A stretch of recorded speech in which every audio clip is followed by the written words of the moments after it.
Okay, Krystine, I am really excited to talk with you because I've just been watching the amazing journey that you've been on with yoga, with posting photos on Instagram, seeing all of your progress. And, I know that you've been trying to get more content out there about your channel. So I sort of thought, we're having this discussion, a great way to sort of unlock some of those lessons that you've learned and really to get this content out to people, I think, is to share it.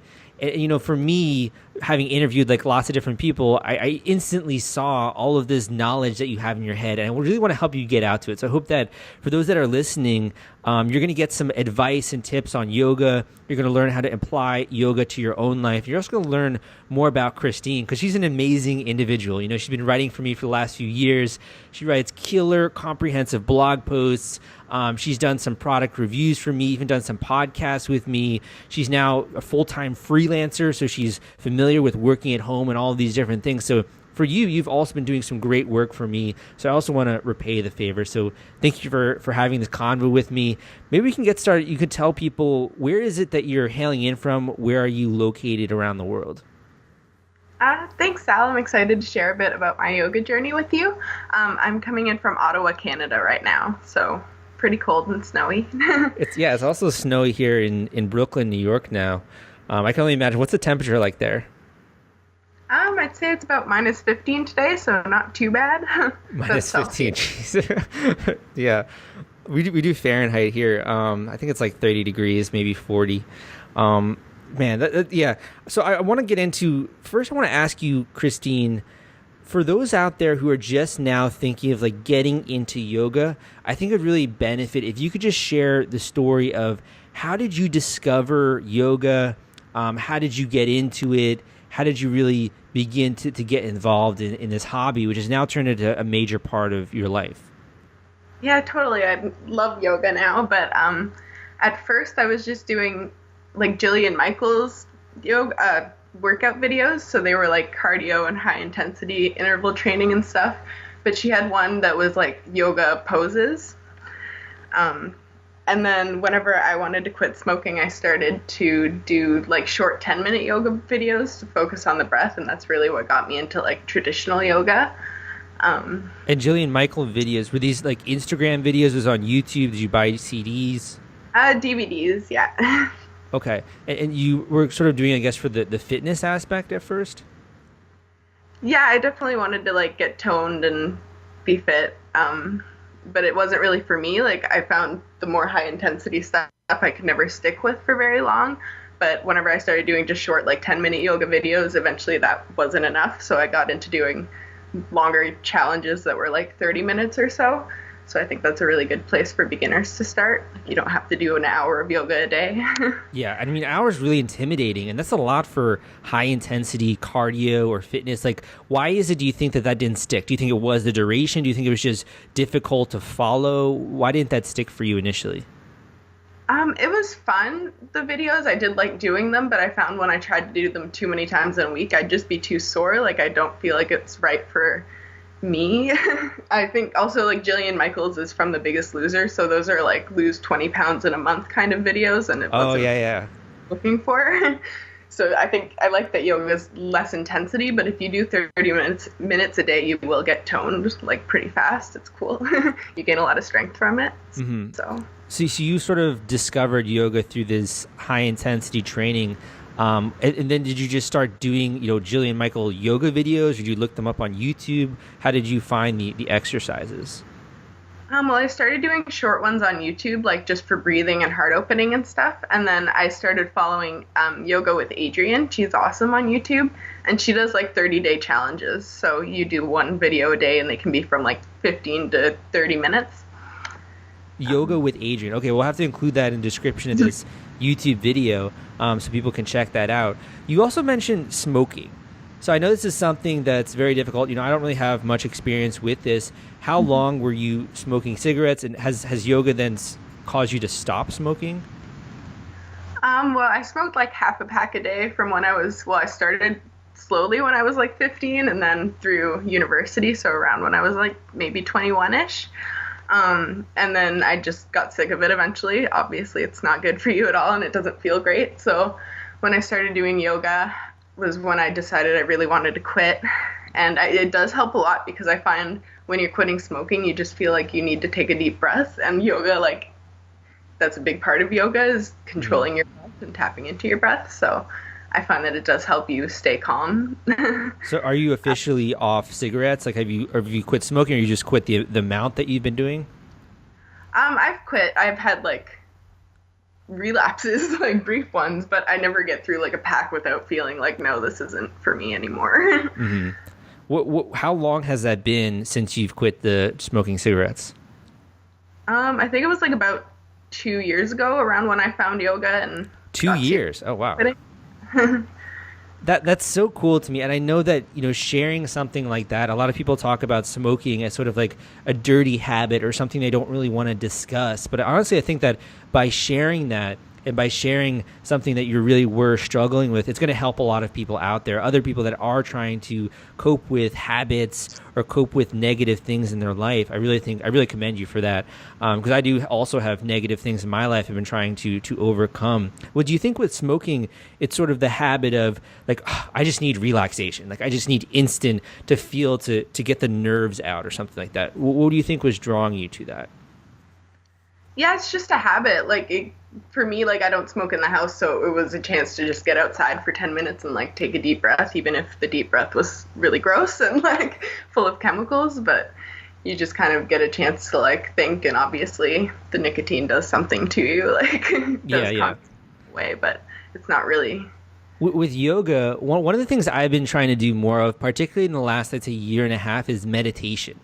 And with meditation, you mentioned like getting a break or getting like 5 minutes just to not think about work or the things that are going on in your life. I found meditation for me just to be a really big help. You're just sitting there for like 10 minutes, 15 minutes, and just concentrating on my breath or concentrating on being in the present moment. What do you believe yoga brings to you for the benefits?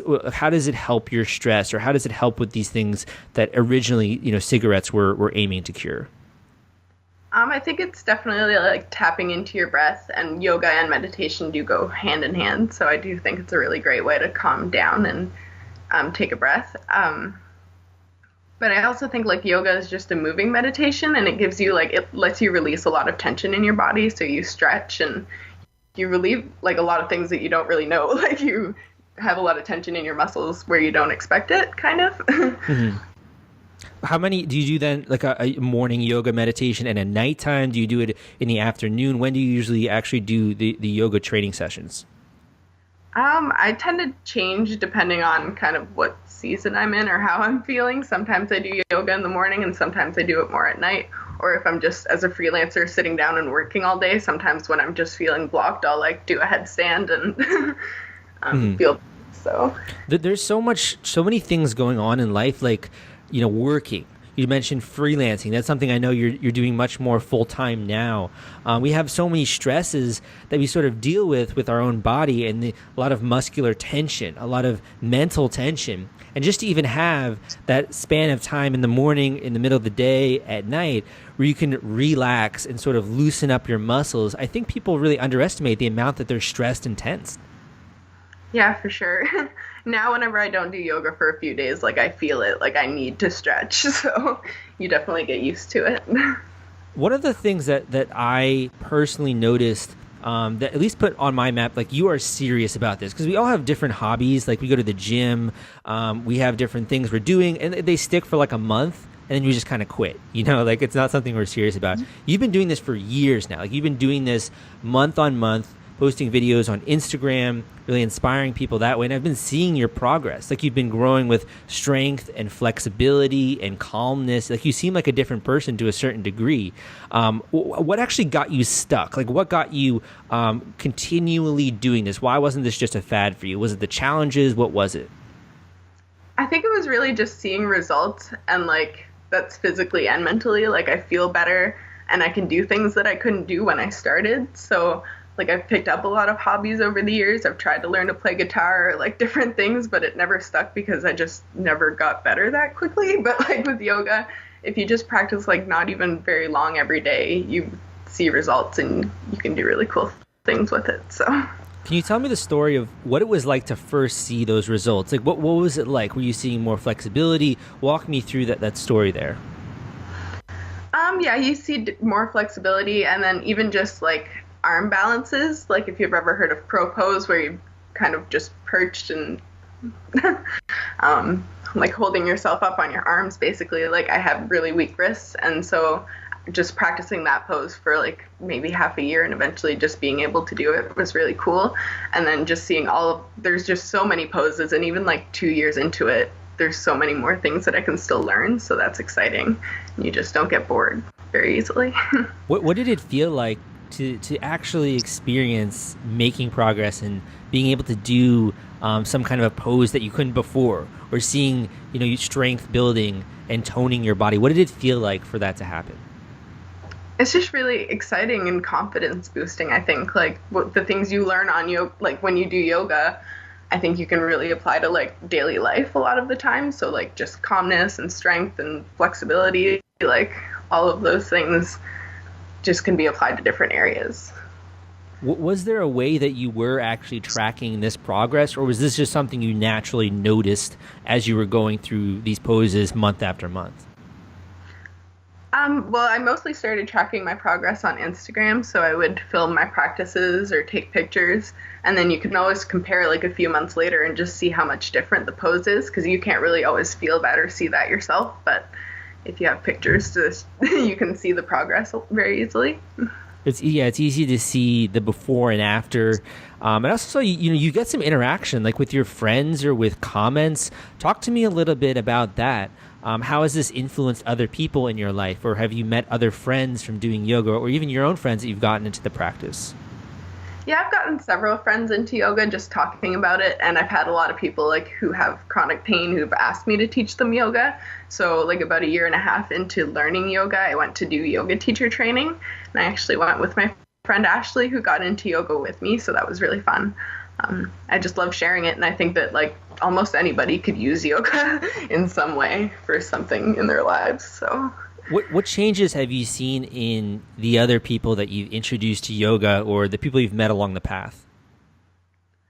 It's just nice to see, like, especially people who think that they're not flexible or they can't do yoga, or like people just have a hard time with that sort of thing, like learning that it's for everybody, and like you can gain a lot of flexibility even if you're not there at the beginning. Mm-hmm. I think they're just, going through this, there are a ton of benefits. Not only that I've witnessed, I think everyone out there can easily see the difference between, a beginning photo where someone out there who's not very flexible like me, or someone who is not very toned or very, strength, they don't really have much, and you can see the after effects. That's very evident. I think what's difficult, though, is like, I look at you now and you're doing all of these poses and you think that this person just like instantly is good at yoga. But I know there are a lot of starts and stops. There's a lot that goes behind the scenes of, say, learning different poses or getting better. Can you share with me maybe some of the problems or challenges you encountered as you've been trying to get better and better with the practice? Well, one thing, just as somebody who has mostly a home practice, like as a beginner, you can see all the crazy poses that people do on Instagram and want to do them, but you maybe shouldn't be doing them. So that's one issue. I've definitely, like, yoga can help you if you have pain in a lot of ways, but I've also hurt myself doing yoga, doing poses that I wasn't ready for. So it is good sometimes to, even though there's videos online, like to see a teacher sometimes and have your alignment checked out. And then, like, even just in yoga teacher training, like, I thought a good yoga teacher just could do all the poses and do all that fancy stuff. But a big part of learning to teach other people and beginners was learning, like, modifications for poses and proper alignment and going right back to the basics. So how is it that you can tell that you're doing something you should not be doing? Is it just putting too much stress on your muscles? Is it too intricate of a pose? Is there any way people can know, like, okay, this is an advanced thing I should not be trying on the outset? Well, one thing is obviously if you're in pain, like, you shouldn't be.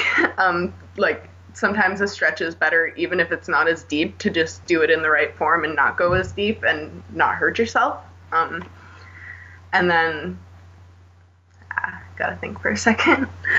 I think that one of the difficulties is, like, we also see these major influencers and Instagrammers, and they're doing the wild poses, and you just kind of naturally, like, it looks fun.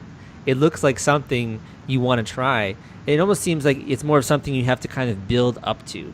When you're first just getting down the basics, like no one really likes to talk about the basics. You always want to go to like the most advanced stuff. Like if you're trying to learn how to skate, you don't want to learn how to skate the basics. You want to do like figure skating or like do all these fancy tricks. But I guess you do just have to master the basics for a little bit until you can get to those upper poses. How long would you say you need to spend before you can begin to see some of these results and some of these benefits we're talking about? Is this like 4 months? Is this a month? Is this a year? What can people expect? It depends how often you practice and what kind of practices you're doing, I guess. But like definitely a few months, if you're consistent with it, you can always see progress. And a lot of what I love is like looking at Instagram, you see different tips. Like some of the bigger Instagram influencers will post the advanced poses, but they will go and kind of tell you what you can do to start, which is nice. So yeah, sometimes it's just learning a different trick or getting somebody else's opinion on how to do a pose that like all of a sudden it clicks, or kind of just gain strength over the last month or two and like suddenly be able to do a pose that you couldn't do before. Do you think that the challenge here is doing and mastering more and more poses, or is it doing the ones more effectively, or doing it more with breathing and these different things? Like what is really the thing that you're mastering here? Depends on why you're doing yoga, I guess, because like in some yoga philosophy, like you don't even need to know any poses. Like if you can actually, because in like some yoga philosophy, you're doing yoga to prepare yourself for meditation. So if you can already meditate, you don't need the yoga poses. So sometimes just being in tune with your breath is the goal. But if you're the kind of person that wants to do all the poses, then it's really a purpose. What is your purpose behind doing yoga, and what style of yoga do you do? I generally would call it just more like, like hatha or just flow yoga, like pretty basic. I learned Ashtanga yoga, which is kind of a very specific sequence, and it's more intense than a lot of yogas, so that's not really my style, but I do like it and appreciate it. And for you, is it, I guess then, going back to it's really improving the way your body works and also combined with the relaxation? Is that kind of the goal here when you're doing the yoga practice? Yeah, for sure. I definitely like the relaxation, and I just like to explore the poses and be able to choose what poses that I want to do and what feels good for me. I think that, looking at yoga videos is a great way to start. It's pretty obvious, going on YouTube, you can see lots of different yoga experts. Also, this YouTube channel, you can subscribe to it. You can check out more of Krystine's videos. You can go and read books at the library. You can go and listen to podcasts, all these different things. But I think that what a lot of people feel is it's difficult to get started on your own. Like you want to be a part of a community. You want a community feel like you're doing this alongside other people. For someone who comes to you is like, hey, Krystine, I really want to get better at yoga, but it's just hard to do it by myself. What do you say to that person? Is there anything they can tap into? Any communities out there they can join? Anything like that? I would definitely say like you can find a friend or a class that you like to go to. That's always good. Connecting with other people is awesome. And if you're more of an online person, then Instagram is a good place. They have yoga challenges where you do a different pose every day, and you can like comment and like on other people's stuff, and the sponsors and hosts of the challenge are really helpful, so they can really teach you some of the building blocks, and you can meet a lot of people that way. Have you met any people via like Facebook groups or any of these social media forums or groups like that? I've gotten into some like spiritual Facebook groups, and I know like one girl who does a yoga Facebook group. So there definitely is more stuff like that out there for people who want support. Very cool. A lot of these spiritual practices, I think, go really hand in hand with yoga, because spirituality, it's not just, yoga is not only about exercise. We touched on that a lot here in this episode. The benefits of that for back pain, for things like strengthening, for even calming your mind. But it also has sort of a spiritual element in that it helps you connect with yourself. So I want to ask you, could you share a personal story, or could you share, give us a little insight into your life? How has yoga helped you reconnect with yourself? Or how has it helped with your emotions? Or how has it helped with understanding who you are, your thoughts, and your own spirituality? Yeah, so I've been making a lot of changes and like going through freelancing and trying to figure out how that works for me. I also like deal with anxiety and stuff, so part of the whole smoking and wanting to quit, yoga has helped a lot with that. So just it gives you a chance to really slow down and just connect with yourself, and I think it's opened my mind to other things. So through getting into yoga, I kind of learned a bit about like chakras and how they work and crystals and different things. So it's all really about like mindfulness, and yeah, you connect to yourself and just kind of become a better decision maker and more sure of yourself. Mm-hmm. So. I've certainly noticed that change in you, and even like your body language. You just look way more confident. Particularly when we're doing videos, we're doing calls or conferences, and that confidence also can really play into a workplace environment.